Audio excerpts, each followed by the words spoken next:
Oh, nak! Gising ka na pala. Kumain ka muna bago ka pumasok. Sige po, ma. Tsaka nga pala, nak. Hindi ko nga pala gusto yung lalaking pinakilala mo sa akin kahapon. Ma, hindi naman po talaga siya masamang tao. Kahit na, wala akong tiwala sa mukha ng tao na yon. Ma, mabait po talaga siya. Ay naku, nak. Hindi mo kalubos kilala yung lalaki na yun eh. Malay mo may ibang intention siya sa'yo o sa atin. Kain po muna ka bago pumasok. Sige na. Yes, ma'am. Mabait naman talaga yung tao niya. Dadaanan ko nga pala sa Alin Lukring. Huwag mong kalimutan isara yung pinto at saka gate. Alam mo naman yung panahon ngayon ha. Ah, sige po, ma. Tagal ni Bay.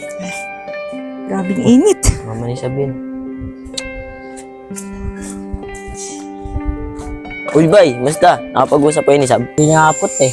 Ano ba naman yung Bay? Pagkakataon mo na nga siya kausapin eh. Mahina ka talaga eh. Yun nga po eh, kaso masungit yung nanay. Hindi naman yung nanay liligawan mo eh. Kahapon nga, natataka may gusto sa'yo si Sab eh. Talaga po? Oo, yung hawak niyo pangalan ng kamay kahapon eh. Ligawan mo na kayo si Sab, baka maunahan ka pa ng Hindi iba. po, niligaw. Pot, paano ba manligaw? Oo talaga Bay, bigyan mo ng bulaklak. Punta mo sa kanila. Sige po, samahan mo ko mamaya ah. Sige, sige Bay, maligo ka, kumorma ka para mapansin ka lalo ni Sab. Sakto Bay, wala din yung mama niya, umalis. Pagkakataon mo ng ligawan si Sab. Sige po, dito muna ako ah. Sige, sige. Oh, nak, ba't mukhang bis na bis ka? Ligawan ko na po si Sab eh. Ah, talaga ba, nak? Bakit? Nagkausap na ba kayo? Upo pa. Ito sana bibigay ko, okay na po ba to? Ayos yan, nak. Kuya, nararamdaman ko. Sasagutin ka ng nililigawan mo. Sana nga digma. O kuya, 20 sa akin dyan ha, pag sinagot ka ng nililigawan mo. Ito talaga, nak. Alam na ng kuya mo. Una man digma pa, dito na po ako. Yeah! Good luck! Sana, sagutin ka na ng nililigawan mo.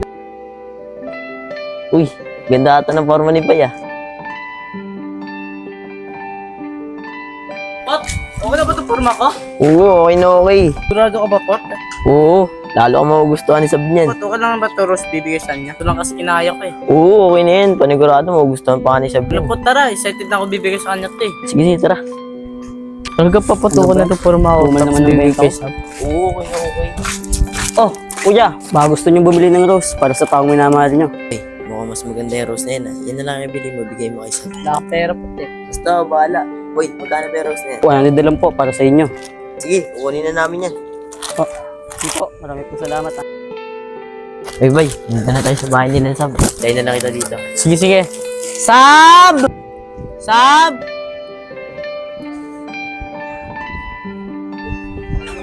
Ay, ba't dito ka? Sab, para sa'yo pala.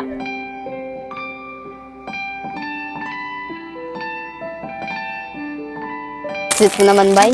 Sensya ka na pala sa flowers yun, yan kasi kinaya ko lang eh. Okay lang yun, bay. Ang ganda nga eh. Salamat ka pala dito sa flowers. Papasok ka na ba? Oo, kaso nga malilit na nga ako eh. Ah, ganun ba? Sige na, sabihin mo yung nararamdaman mo. Oh, bay, may sasabihin ka ba? Ah, wala, Sab. Paano ba papasok na ako ah. Salamat na pala dito sa rose mo. Mamaya na lang tayo mag-usap. Sige, Sab, hintay kita pag-uwi mo ah. Sige, sige. Pasok ko muna tong rose sa binigay mo. Ba naman yung Bay, ang tagal mo, hindi mo pa sinabi na nararamdaman mo. Naya, pakakapot eh. Ano ko ba Bay, halata rin sa mga mata ni Sab na gusto ko rin niya eh. Nakakapagod. Oh, bakit may rose dito? Wala naman pwede magbigay na ito ah.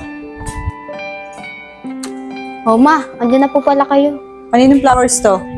Wala naman pwedeng magbigay sa atin ng ganito Sa ah. akin po, ma. May nagbigay po kasi sa akin yan. Sino? Yung lalaki kahapon?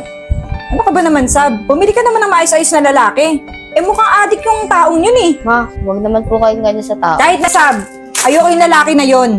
Tsaka mukhang magdanako pa yung mukha nun. Ma, sumusobra na po kayo. Di nyo pa naman po kilala yung tao. Sanak, ayoko yung tao na yon. Pumili ka na may mga pangarap sa buhay. Yan si mama. Mabait naman talaga yung tao niya. At saka hindi kita pinalaki para mapunta ka lang sa taong yon.